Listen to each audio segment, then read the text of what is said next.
তো গাইস, আগে ভিডিওটা দেখো, তারপর তোমাদের করা ফানি কমেন্ট পড়বো। কিন্তু আমার উপরে যে এত প্র্যাঙ্ক করে তোমরা ভাবতেও পারবে না। কিন্তু ওর প্রবলেমটা এটাই যে কখনো ক্যামেরাটাই অন করে না। মানে ক্যামেরাটা মুখের সামনে নিয়ে অনেকবার প্র্যাঙ্ক করে ফেলে কিন্তু অনই করে না। যেমন আজকেও ঠাকুর দেখতে গিয়ে আমার উপর প্র্যাঙ্ক করেছে আর মারও খেয়েছে। অবশ্য বেশ ভালোই লাগে, আবার একমাত্র বেস্ট ফ্রেন্ড বলে কথা। তো প্র্যাঙ্ক করার আগেই ও আমার জন্য কিনতে চলে গেছিল একটা ইয়ারিং। যে ইয়ারিংটা আমি আজকে পরেছি ওটা ওর একদমই পছন্দ হয়নি। তো এবার চলো এই ছোট্ট প্র্যাঙ্কের ব্যাপারে তোমাদেরকে একটু বলে দিই। তো আমি হচ্ছে বেসিক্যালি খুব একটা ফুচকা খেতে ভালোবাসি না। তো আমার জন্য পিন্টু নিয়েছে দই ফুচকা। তো পিন্টু আমায় বললো যে আমি তোমায় একটা ফুচকা খাইয়ে দেবো, এটা তুমি একটা ভিডিও নেবে। আমি বললাম ঠিক আছে, আমি তাহলে একটাই ফুচকা খাবো। মানে ওই একটা ভিডিও ক্লিপ নিতে আমাকে 4 বার ফুচকা খাইয়েছে আর 4 বার রিটেক নিয়েছে। প্রত্যেকবার একই কথা বলছিল যে আমি ক্যামেরা অন করতেই ভুলে গেছি। মানে ব্যাপারটা কিন্তু ক্যামেরাটা অন করে করলেও হয়, মানে প্রপারলি, তাহলে একটা প্র্যাঙ্ক ভিডিও হিসেবে আমি আপলোড করতে পারি। কিন্তু না, ও যেটা প্র্যাঙ্ক করছে এটা জেনুইন প্র্যাঙ্ক হতে হবে। মানে ওই ইচ্ছা করে ক্যামেরাটা অন করেনি যাতে 4টে ফুচকা আমাকেই খেতে হয়। তারপর আর কি একটা চিকেন স্যান্ডউইচ, বার্গার, একটা মুজ খেয়ে বাড়ি চলে আসলাম।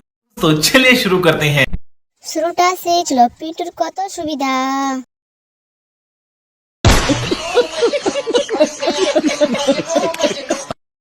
আহা, পিন্টুর কত সুবিধা, সুমির বড় বড় নাবে।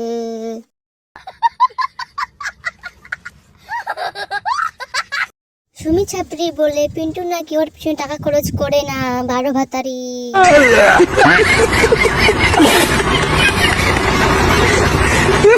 সুমি ছাত্রীর মতো যেন কোনো খারাপ মেয়ে ইউটিউবার না হয়।